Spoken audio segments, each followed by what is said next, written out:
तो हम पढ़ रहे थे वेक्टर। वेक्टर में हमने सब्ट्रैक्शन ऑफ वेक्टर पढ़ा था लास्ट लेक्चर में, ठीक है। आज हम पढ़ेंगे resolution of A vector. Resolution of vector क्या होता है? Splitting of A vector into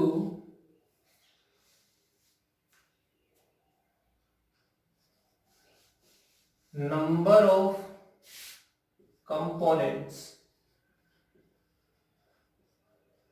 or we can say that number of vectors। एक वेक्टर को कई सारे वेक्टर्स में या कई सारे उसके कंपोनेंट्स में रिजॉल्व कर देना, उसको हम क्या बोलते हैं?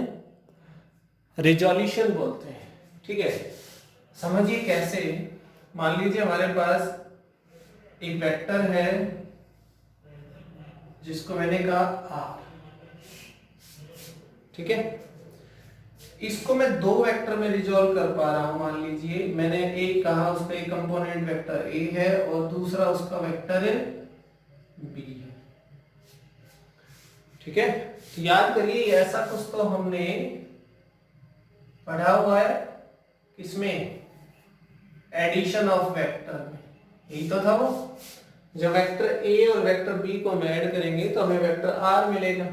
मींस अगर मैं ए और बी को ऐड करता हूं तो आर मिलता है, लेकिन आर को अगर मैं फिर से उसके अलग अलग कंपोनेंट में रिजॉल्व करना चाहूं तो मुझे क्या मिल जाएगा? वापस से ए मिल जाएगा और बी मिल जाएगा, ठीक है। तो ऐसे हम क्या कर सकते हैं? वेक्टर को रिजॉल्व कर सकते हैं। जैसे मान लीजिए मेरे पास, देखिए ये एक्स एक्सिस है, ये वाई एक्सिस है, ठीक है। और यहां एक वेक्टर है ए, ये वेक्टर ए है जो एक्स के साथ कितना एंगल बना रहा है? थीटा एंगल बना रहा है, ओके। एक्स के साथ थीटा एंगल बना रहा है। तो अब यहां से मैं इस वेक्टर को इसके दो रेक्टेंगुलर कंपोनेंट्स में रिजॉल्व करना चाहता हूं। रेक्टेंगुलर कंपोनेंट्स क्या होते हैं?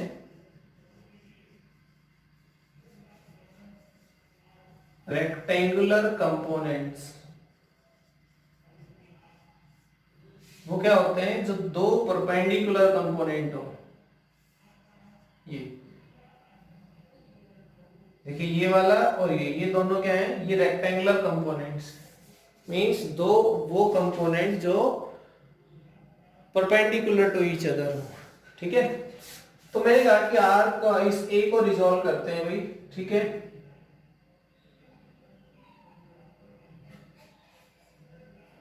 ये ओ पी क्यू एक राइट एंगल ट्रायंगल है हमारे पास, ठीक है। तो मुझे एक तो इसका ये वाला कंपोनेंट चाहिए जिसका मैं नाम दे देता हूं ये ए एक्स है, और एक कंपोनेंट ये चाहिए जिसका नाम है ए वाई। अगर ये ए वाई है तो ये भी क्या होगा? ए वाई होगा, ठीक है। ए एक्स और ए वाई कैसे कैलकुलेट करेंगे? देखिए ये क्या है? हमारे पास एक राइट एंगल ट्रायंगल है। अगर मैं इसमें cos थीटा कैलकुलेट करना चाहूं तो क्या होगा? Base upon hypotenuse, ax by A. Only magnitude की बात कर रहे हैं। तो ax क्या हो जाएगा हमारे पास? a cos of theta. ऐसे ही हमारे पास ये ay, तो ये देखिए साइन थीटा क्या होता है? Perpendicular by hypotenuse. देखिए ये ay तो ये भी क्या है? ay, perpendicular by hypotenuse, a y by a. तो ए वाई क्या हो जाएगा? ए साइन थीटा, ठीक है। तो अब जरा ये जो वेक्टर ए है इसको हम कैसे लिख रहे हैं? देखिए इसके दो कंपोनेंट आ गए। वेक्टर ए के दो कंपोनेंट आ गए, एक आ गया ए एक्स प्लस ए वाई। अब आप सोचें कि ये वाला वेक्टर है, ठीक है। तो इस एक्स एक्सिस के अलोंग जो डायरेक्शन शो करने वाला वेक्टर होता है यूनिट वेक्टर आई कैप, और इसके अलोंग होता है जे कैप। ये हम पढ़ चुके हैं पहले। I cap is the unit vector along x axis and j cap is the unit vector along y axis, ठीक है। तो हम इसके साथ क्या लगाएंगे? आई कैप, और इसके साथ क्या लगाएंगे? जे कैप। ये हमारे पास क्या है, एक तरह का एक वेक्टर रिप्रेजेंटेशन है। हमने इसका मतलब हमारे पास देखिए जो वेक्टर ए है उसके दो कंपोनेंट है, एक ax और एक ay। उसको वेक्टर नोटेशन कैसे लिखी जाती है, ये वेक्टर नोटेशन है इसकी।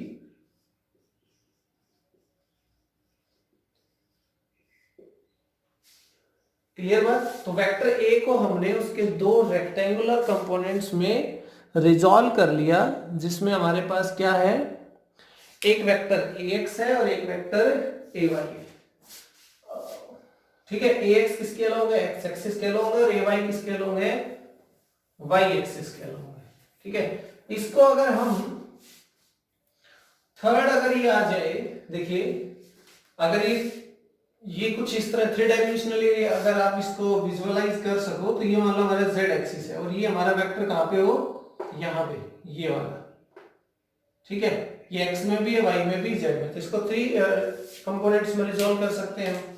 ठीक है, तो उसके लिए हमारे पास एंगल जो होगा वो ये देखिए, ये थीटा एंगल था ना, तो यहां से हमें पता करना पड़ेगा। देखिए जैसे मान लीजिए हमारे पास कुछ इस तरह से है, ये x एक्सिस है, ये y एक्सिस है, ये z एक्सिस है। ठीक है, और ये वेक्टर a है, इसके साथ अल्फा है, इसके साथ बीटा है और इसके साथ गामा है। x एक्सिस के साथ a ने क्या बनाया, अल्फा बनाया है, ये थ्री डायमेंशन है। ठीक है, और y एक्सिस के साथ बीटा है और z एक्सिस के साथ गामा वेक्टर गामा एंगल बनाया है। तो देखिए आप देखेंगे कि जो ax है वो क्या हो जाएगा, देखिए यहां से ax क्या हो जाएगा, a, चलिए इसी में देख लेते हैं, ये वाला इसका ax होगा, ये वाला ay होगा और ये वाला az। तो ax क्या होता है हमारे पास, वही बेस अपॉन हाइपोटेन्यूज, कहने का मतलब a cos अल्फा, और सिंपली ay क्या हो जाएगा, a cos बीटा। आपकी बात साइन नहीं होगा, हमने एंगल किसके लिए बोला, एंगल जो बीटा है वो किसके साथ लिया है, वाई एक्सिस के साथ लिया है। ठीक है, और a z क्या हो जाएगा, a cos गामा। ये तो इस तरह से हम इसको थ्री डायमेंशनली भी रिजॉल्व कर सकते हैं। अगर इसको और एक्सटेंड करके लिखें, देखिए a को तो कैसे लिख सकते हैं, ax की वैल्यू क्या है, a cos theta I cap plus a sin theta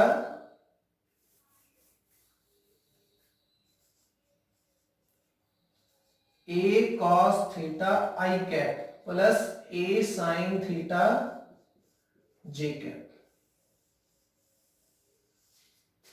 ठीक है, तो इस तरह से हम क्या कर सकते हैं, इसको फैक्टर को रिजॉल्व करके लिख सकते हैं।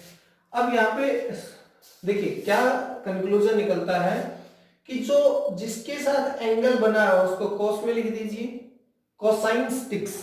कोसाइन स्टिक्स मतलब जो ये वाला जिसके साथ एंगल है उसके साथ कॉस आ जाएगा। ठीक है, और जो दूसरे वाला है उसके साथ क्या आ जाएगा, हम फिजिक्स में हमारा मैक्सिमम यूज किसका है, इसी का है, रेक्टेंगुलर कंपोनेंट। किसी एक वेक्टर को उसके दो रेक्टेंगुलर कंपोनेंट्स में रिजॉल्व करना ही हमारे पास मैक्सिमम यूज है फिजिक्स में। जैसे कि एक एग्जांपल लें, हम इसको सॉल्व करके देखेंगे। मान लीजिए हमारे पास ये कोई इंक्लाइंड प्लेन है।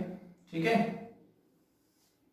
ये कोई हॉरिजॉन्टल सरफेस है और ये कोई इंक्लाइंड प्लेन हमारे पास है। ओके, और हमारे पास इस पे कोई एक ऑब्जेक्ट रखा हुआ है ऐसे, जिसका मास कितना है, m मास है इसका। तो इसका वेट कहां होगा, वर्टिकली डाउनवर्ड mg, इसका वेट होगा वर्टिकल, और ये एंगल यहां पे थीटा बना रहा है।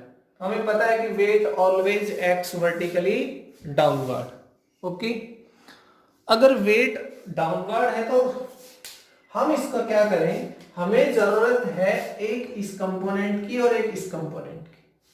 हम इसका कोई यूज नहीं कर पा रहे हैं। ठीक है, हम एक्सेलरेशन वगैरह चेक करना चाहते हैं। देखिए मैं एक कंपोनेंट ये बना दूं इसका और एक कंपोनेंट ये बना दूं, क्या ये दोनों रेक्टेंगुलर हैं, बिल्कुल ये दोनों एक दूसरे के परपेंडिकुलर हैं। अगर ये एंगल थीटा है तो यहां भी क्या बनेगा, ये थीटा। बाय ज्योमेट्री आप इसको समझ सकते हैं कि एंगल थीटा बनेगा। तो देखिए कोसाइन स्टिक्स के रूल से क्या होगा, ये mg cos थीटा। mg एक वेक्टर है, समझिए mg क्या है, वेट, और वेट क्या होता है हमारे पास, एक तरह का फोर्स, फोर्स क्या है, वेक्टर। और हाँ, वेक्टर को ही रिजोल्व कर सकते हैं हम, स्केलर को नहीं, इसीलिए मैंने लिखा रिजोल्यूशन ऑफ वेक्टर। अगर टाइम है तो टाइम का क्या रिजोल्व करेंगे, उसके पास कोई डायरेक्शन थोड़ी होती है। तो mg का ये कंपोनेंट mg cos थीटा, और ये हो जाएगा mg sin थीटा। अब हमारे काम की चीज है, हम mg cos थीटा को यूज कर सकते हैं और mg sin थीटा को यूज कर सकते हैं, ठीक है। तो इस तरह हम क्या कर सकते हैं, वेक्टर का रिजोल्यूशन कर सकते हैं। देखिए अगर हम, अब देखिए इस वाले वापस आते हैं कि अगर मुझे a का मैग्नीट्यूड चाहिए, ठीक है, तो a का मैग्नीट्यूड क्या होगा, मान लीजिए ये वाली फॉर्म हमारे पास है, तो हमने ये सीख रखा है पहले भी कि i का जो कंपोनेंट है उसका स्क्वायर कर दो, प्लस j का जो कंपोनेंट है उसका भी स्क्वायर कर दो, और अंडर द रूट, ये हमारे पास क्या आ जाएगा इसका। और अगर यहां पे हमें एंगल की जरूरत पड़े तो tan theta is equal to क्या होगा, a y by a x, perpendicular by base. तो थीटा क्या आ जाएगा, tan inverse a y by a x.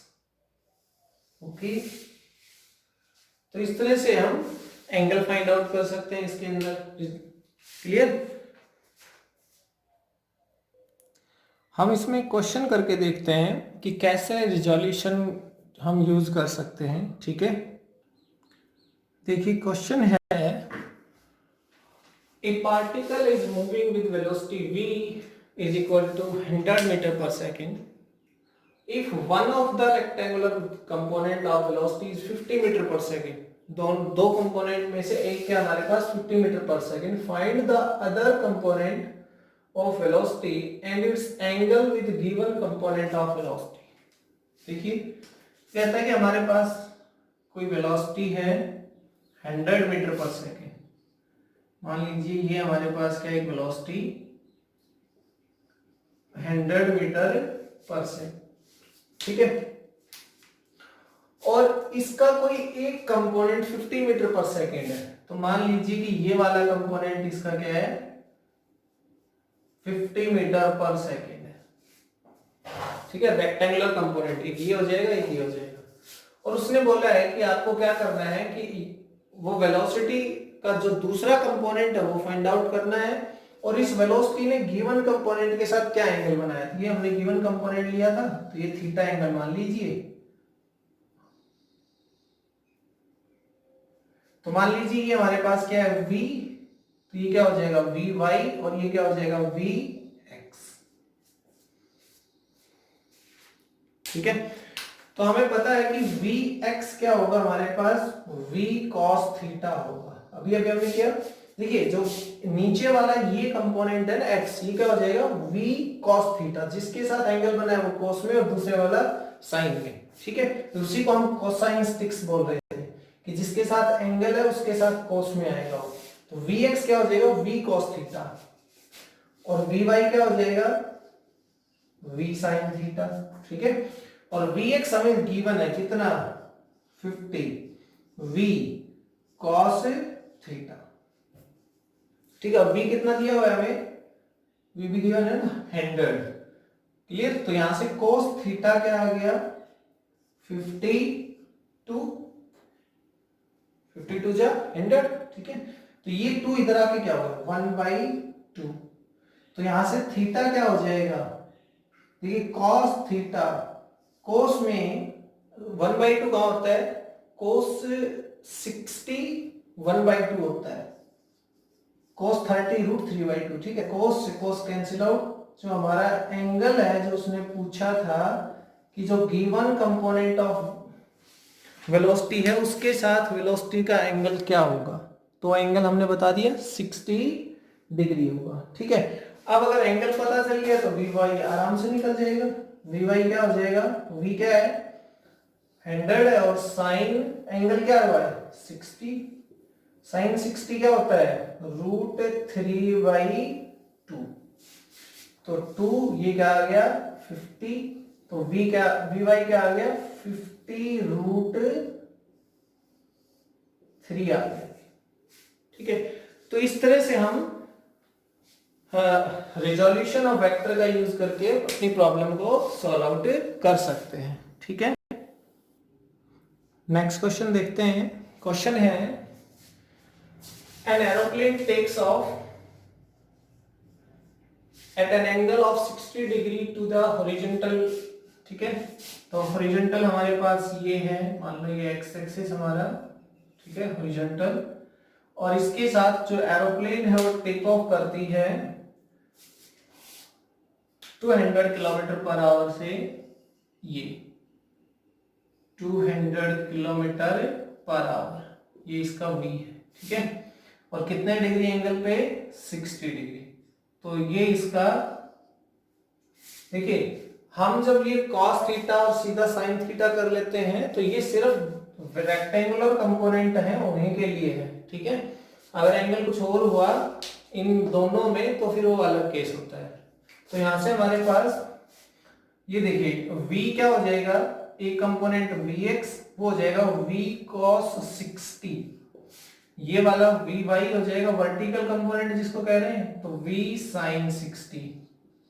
Horizontal component और वर्टिकल तो रेक्टेंगुलर हो गए ना दोनों, तो vx हमारे पास देखिए vx इज इक्वल टू, उसने पूछा calculate its horizontal and vertical component. Okay, तो 200 v की जगह cos 60, cos 60 क्या होता है भाई 1/2। ठीक है, cos 30√3/2, तो cos 61/2, तो ये कितना आ गया 100 किलोमीटर पर आवर, ये इसका vx आ गया। ठीक है, और vy क्या आ जाएगा, v sin थीटा मतलब 200 sin थीटा, sin 60 क्या है √3/2, 100√3 किलोमीटर पर आवर, ये इसका क्या आ गया वर्टिकल कंपोनेंट आ गया। ठीक है, अगर मैं इस वेलोसिटी को ijk की टर्म में लिखना चाहूं तो v क्या हो जाएगा, एक्चुअल में v हो जाएगा 100 i cap plus 100√3 j cap, ये इसका वेक्टर एक्सप्रेशन है। अगर मैं ये कहूं कि इसके पास वेलोसिटी इतनी है तो भी यही बात है, ये इसका सिर्फ मैग्नीट्यूड दिखा रही है 60 डिग्री एंगल के साथ। ये क्या बता रहा है 100 आई कैप, 100 इसमें, तो अगर मैं आपसे ये कहता कि इस 200 किलोमीटर पर आवर को जो 60 डिग्री पे है, इस तरह से आप इसका आई जे कंपोनेंट, आई के अलोंग कंपोनेंट और जे के अलोंग कंपोनेंट बताइए, तो आप क्या निकालते हैं, ये निकालते हैं 100 निकालते हैं 100√3, तो इसका वेक्टर नोटेशन क्या हो गया 100 आई कैप 100√3 जे कैप। ठीक है, तो इस तरह से हम जो रेक्टेंगुलर कंपोनेंट का रिजोल्यूशन है वो कर सकते हैं। ठीक है, देखिए आगे वेक्टर में हम कुछ डायरेक्शंस के बारे में बात करेंगे। डायरेक्शंस का मतलब क्या है कि देखिए एक ये सिस्टम हमारे पास होता है east west north south, north south east west, और ये जो मैं बना रहा हूं ये प्लेन कहाँ है, ये हॉरिजॉन्टल प्लेन है। ठीक है, along the ground, along the surface हमारे पास ये हम देखते हैं कि ईस्ट, ये हमारे पास ईस्ट है तो वो वेस्ट, ये नॉर्थ है तो ये साउथ, ऐसे इस प्लेन की हम ये बात कर रहे हैं। ठीक है, तो जैसे सिंपली आपसे ये कह दिया जाएगा कि कोई स्पीड है 5 मीटर नॉर्थ ईस्ट, देखिए 5 metre per second north east, या सिंपली एक्स वाई जेड कोई भी कह दो कि a boy is moving 5 metre per second north east. ठीक है, तो ये जो नॉर्थ ईस्ट बोला गया है इसका मतलब क्या है, इसका मतलब है कि ये इस डायरेक्शन में है 5 metre per second. North east का मतलब है कि नॉर्थ और ईस्ट के बिल्कुल बीच से, मतलब यहां ये 45 डिग्री एंगल पे, और चाहे ऊपर बना लीजिए 45 डिग्री। अगर ये बोला जाए कि 5 metre per second south west, अगर साउथ वेस्ट बोला जाए तो इसका मतलब है कि साउथ वेस्ट ये हमारे पास है 5 metre per second south west, तो इसका मतलब ये हमारा 45 डिग्री है, या फिर ये दोनों में से टोटल 90 होता है तो 45 45 हो गया, ठीक है। और अगर बोला जाए साउथ वेस्ट, हाँ अगर बोला जाए साउथ ईस्ट, तो साउथ ईस्ट का मतलब क्या, ये हमारे पास क्या है, नॉर्थ ईस्ट, नॉर्थ ईस्ट,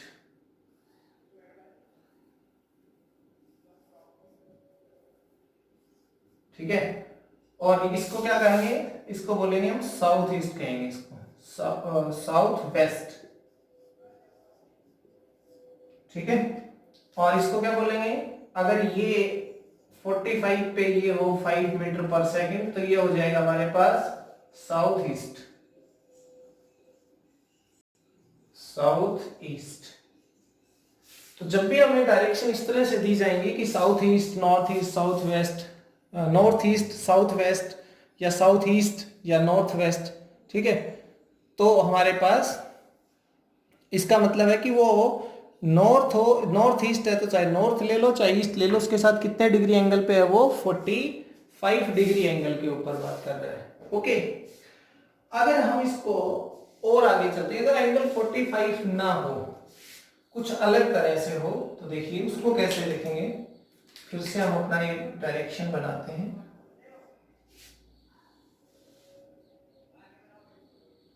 ये बहुत इंपॉर्टेंट है, क्योंकि क्वेश्चन में आपको सीधा इसी तरह से ही दे दिया जाएगा कि एन ऑब्जेक्ट, और we can say that a displacement is towards or the displacement means a boy is moving 10 meter northeast, 10 meter northeast मतलब 45 degree, a force is acting, force 50 Newton is acting north east, north east मतलब 45 degree इस तरह से, ठीक है। तो आपको पता होना चाहिए कि वो इस तरह बोल रहा है नॉर्थ ईस्ट, तो इसका मतलब क्या है, अगर उसने साउथ ईस्ट बोला है तो इसका मतलब क्या है, डायरेक्शन, ठीक है। ये हमारा ईस्ट, ये वेस्ट, ये नॉर्थ, ये साउथ, ठीक है।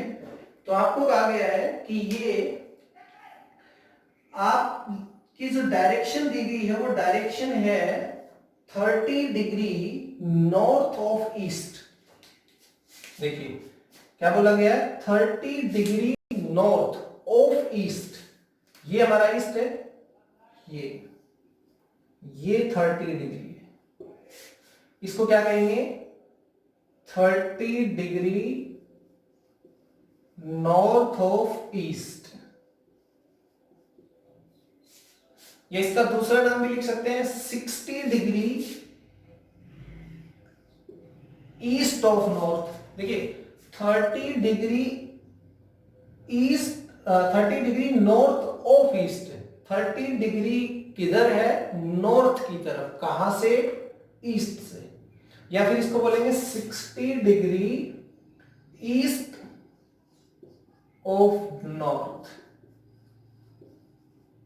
60 डिग्री ईस्ट, 60 डिग्री किधर, ईस्ट की तरफ, कहां से, नॉर्थ से। तो आपको कुछ इस तरह से अगर सजेस्ट क्वेश्चन में दे दिया जाए सीधा कि 30 डिग्री नॉर्थ ऑफ ईस्ट, इसका मतलब ये कि वो 30 डिग्री नॉर्थ की तरफ है, कहां से, ईस्ट से, मतलब ईस्ट के साथ कितना एंगल बना रहा है, वो 30 डिग्री एंगल बना रहा है, ठीक है। अगर इस तरह बोल दिया जाए कि 20 degree south of west, 20 degree south, 20 degree किसकी तरफ, साउथ की तरफ, कहां से, तो यह आ जाएगा हमारे पास इस तरह से, ये 20 डिग्री है, 20 डिग्री साउथ ऑफ वेस्ट, हो गया 20 डिग्री ऑफ साउथ, साउथ की तरफ 20 डिग्री, ठीक है, कहां से, वेस्ट से। अगर ये बोल दिया जाए कि 30 degree east of south, 30 degree east of south, मतलब यहां बात कर रहा है, ये 30 degree, 30 degree east of south.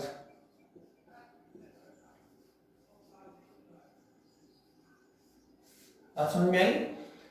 तो ऐसे कोई भी अगर हमें एंगल दिया जाए तो हम उसको इजीली रीड कर सकते हैं। 10 डिग्री वेस्ट ऑफ नॉर्थ बोल दिया जाए तो 10 degree west of north, 10 degree west of north, 10 degree west मतलब वेस्ट की तरफ 10 डिग्री ऑफ नॉर्थ, तो ये हमारे पास क्या हो जाएगा 10 degree means 10 degree west of north, north से 10 डिग्री किधर, ठीक है। अगर ये बोले 10 degree east of north, 10 degree east of north, इसका मतलब 10 डिग्री यहां बनना था, ठीक है। और अगर ये बोले 10 डिग्री वेस्ट ऑफ नॉर्थ, तो ये वेस्ट की तरफ बनेगा नॉर्थ से, ठीक है। तो इस तरह से अगर हमें कुछ एंगल वगैरह दिए जाएं जो या फिर कुछ डायरेक्शन दी जाए वेक्टर की, तो हम उनको ऐसे रीड कर सकते हैं और उसको कैसे प्लॉट करेंगे उस डायरेक्शन को, ठीक है। तो आगे हम एक स्टैंडर्ड ट्रायंगल देखते हैं, ओके। देखिए ये एक स्टैंडर्ड ट्रायंगल है जो हमें याद रखनी है, ठीक है। यहां से हमारे पास ये जो एंगल है ना, इनको हम फाइंड आउट करेंगे। बहुत सारे क्वेश्चंस में 53 और 37 डिग्री एंगल मिलेगा। जैसे मान लीजिए मैं कहूं कि साइन 53 डिग्री क्या है, साइन 53, ये रहा 53, साइन होता है परपेंडिकुलर बाई हाइपोटेन्यूज, मतलब 4/5, ठीक है। अगर मैं कहूं cos 53 डिग्री क्या है, cos 53 बेस अपॉन, ये 53 के सामने वाला परपेंडिकुलर है, ये बेस है, ये हाइपोटेन्यूज है, और cos होता है बेस अपॉन हाइपोटेन्यूज, मतलब 3/5, ठीक है। और tan 53 वो क्या हो जाएगा 4/3, 5 से 5 कैंसिल आउट हो गया, ठीक है, साइन बाई cos, ओके। ऐसे ही अगर हमसे ये बोला जाए कि साइन 37 डिग्री, साइन 37 मतलब ये परपेंडिकुलर है, ये बेस है, ठीक है। साइन 37 एंगल के सामने वाला ना परपेंडिकुलर, जैसे हमने एंगल चेंज किया तो परपेंडिकुलर और बेस क्या होते हैं exchangeable, depending upon the angle we choose. तो हमने 53 चूज किया तो ये हमारा बेस था और ये हमारा परपेंडिकुलर था। अब हमने एंगल 37 डिग्री लिया तो ये परपेंडिकुलर है, ये बेस है, तो हमारे पास sin 37 परपेंडिकुलर बाई हाइपोटेन्यूज 3/5, ठीक है।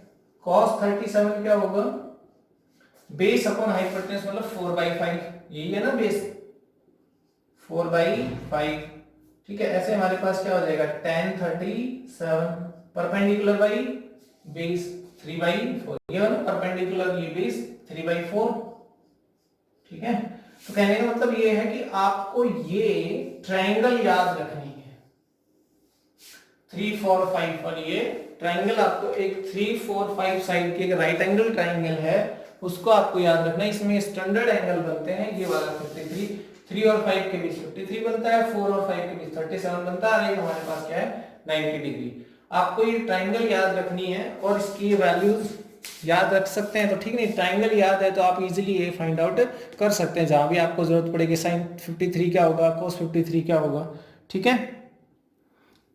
तो आगे इसमें देखते हैं कि इसका यूज क्या होगा। देखिए हमने एक चीज पढ़ रखी है, ध्यान से देखना। अगर मान लो मेरे पास ये वेक्टर है, पोजीशन वेक्टर, ये मान लो r, ठीक है। तो इसका एक x कंपोनेंट होगा और एक इसका y कंपोनेंट होगा, मींस इसके कोऑर्डिनेट x और y होंगे, ठीक है। तो इसको कैसे लिख सकते हैं हम वेक्टर फॉर्म में, i j k में r = xi cap plus y j, ऐसे लिख सकते हैं।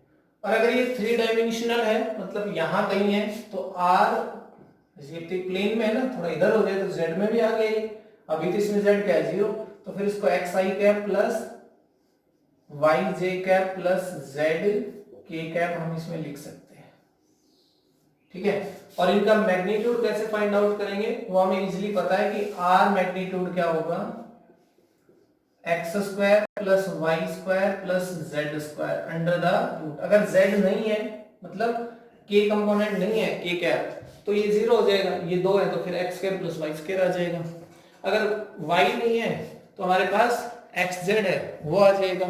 ठीक है, तो ये हमें ऑलरेडी पता है चीजें। कैसे देखिए आपको मैं आपको जो बताना चाह रहा हूं, हम क्या कर रहे हैं, आगे एक क्वेश्चन है हमारे लिए। देखिए, an object is moving with 5 meter per second by making an angle 37 degree with x axis। ठीक है, क्वेश्चन समझ आया कि एक ऑब्जेक्ट है जो 5 मीटर पर सेकंड से मूव कर रहा है एक्स एक्सिस के साथ 37 डिग्री। इसको आपको क्या करना है, right this 5 metre per second in i J and के फॉर्म, के कैप फॉर्म। आपको इसको वेक्टर फॉर्म लिखनी है। देखिए अभी भी ये वेक्टर फॉर्म ही है। जब एंगल हमें पता चल गया, मींस उसकी डायरेक्शन हमें दे दी गई है, इसका मतलब ये वेक्टर है, वेलोसिटी है 5 मीटर पर सेकंड, डायरेक्शन क्या है 37 डिग्री एक्स एक्सिस। ठीक है, मींस हम इसको ये कह सकते हैं कि हमें इसकी डायरेक्शन पता है, वेक्टर है। लेकिन उसने पूछा है कि ये जो वेक्टर है इसको आई जे के टर्म में लिखना है आपको, कि आई जे और के के टर्म में आप इसको कैसे लिखेंगे। ठीक है, तो इसका लिखिए, ऑब्वियस है कि 5 मीटर पर सेकंड में से कुछ हिस्सा x के अलोंग है और कुछ हिस्सा y के अलोंग है। तो मैंने कहा ये वाला vx है और ये वाला vy है। ठीक है, तो vx क्या होगा बताइए, v cos 37, बोलिए होगा v cos 37, कोसाइन स्टिक्स जिसके साथ एंगल बना है वो कोस में, तो v क्या है हमारे पास 5। ओके, cos 37 क्या है, देखिए cos 37 हमारे पास है ये रहा 4/5, 4/5, इसका मतलब ये आ गया 4, vx आ गया 4 metre per second. Done. Okay, उसके बाद हमारे पास क्या है कि vy क्या होता है, v देखिए vy मींस ये वाला, तो v sin 37, v sin theta होता है ना वर्टिकल कंपोनेंट एक तरह से, ये जो एंगल से दूसरे वाला एक कंपोनेंट, तो वो जिसके साथ एंगल बना हुआ है, एंगल वाला तो हमने कोस में ले लिया, दूसरे वाला क्या होगा sin 37 क्या होगा हमारे पास 3/5 होगा। ठीक है, तो v क्या है हमारे पास 5, ये हो जाएगा 3/5, 5 कैंसिल आउट, ठीक है आ गया 3 मीटर पर सेकेंड। मेरे पास y कंपोनेंट भी आ गया वेलोसिटी का और मेरे पास x कंपोनेंट भी आ गया वेलोसिटी का। तो इसकी वेक्टर फॉर्म क्या हो जाएगा हमारे पास, देखिए वेक्टर फॉर्म होती है vx i cap plus vy j cap, rectangular component दो ही है। vx क्या है हमारे पास, ये रहा 4 i कैप प्लस vy क्या है हमारे पास 3 j कैप। ओके, तो ये क्या आ गया हमारे पास, इसकी वेक्टर फॉर्म आ गई आई जे के यूनिट वेक्टर के टर्म में आ गया। ठीक है, तो इस तरह से हमारे पास हम इनको रिजॉल्व कर सकते हैं, ये भी रिजोल्यूशन ही था। ठीक है, और ये एंगल, ये ट्राइंगल याद रखना, इनकी वैल्यूज हम ऐसे यूज कर सकते हैं डायरेक्ट। ठीक है, देखिए नेक्स्ट क्वेश्चन हमारे पास है कि a force 20 newton is acting 37 degree west of north, right this in i j k form. Okay, तो बना लेते हैं। हमारे पास ये डायरेक्शंस होती हैं ईस्ट, वेस्ट, साउथ, नॉर्थ। ठीक है, क्वेश्चन है 20 Newton acting 37 degree west of north, means north से 37 डिग्री पे वेस्ट की तरफ कितना लग रहा है फोर्स, 20 न्यूटन फोर्स लग रहा है, 20 न्यूटन।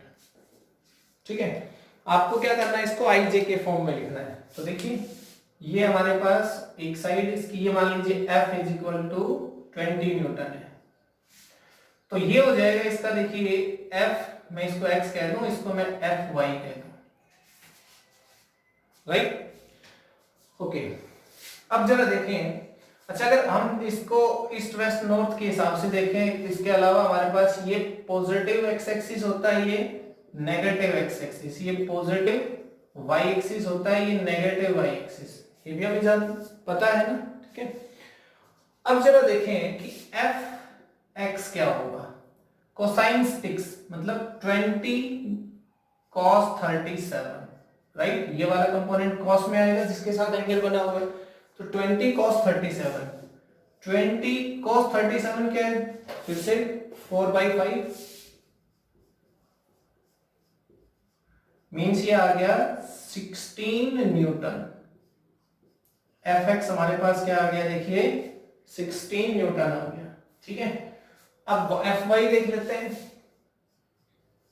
एफ वाई क्या होगा, 20 sin 37 मीन्स f sin 37, ऐसे लिख सकते हैं। ये क्या था, f cos 37 था ये, तो वो हो जाएगा f sin 37। f is equal to क्या है हमारे पास, f हमारे पास 20 और sin 37 क्या है 3/5, 3/5, ये कितना आ गया 12 न्यूटन।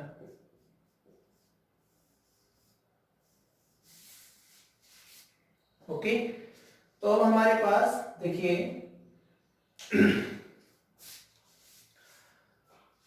ये,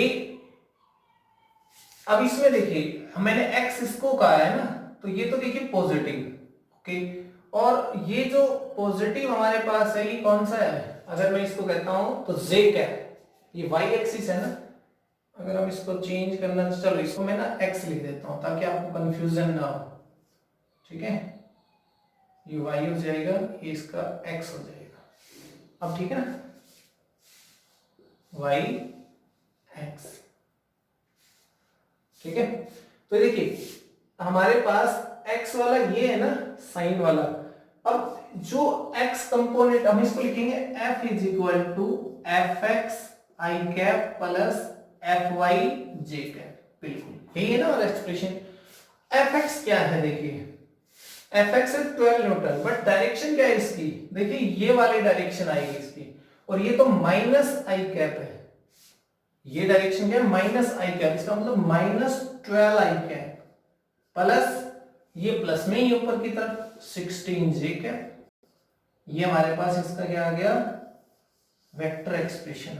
ये माइनस कैसे लिख दिया, देखिए हमें पता है इधर वाली साइड प्लस आई कैप है, इधर वाली साइड माइनस आई कैप है, इधर प्लस जे कैप है, इधर माइनस जे कैप है, ये डायरेक्शंस हमारे पास हमें पता है, ठीक है ना।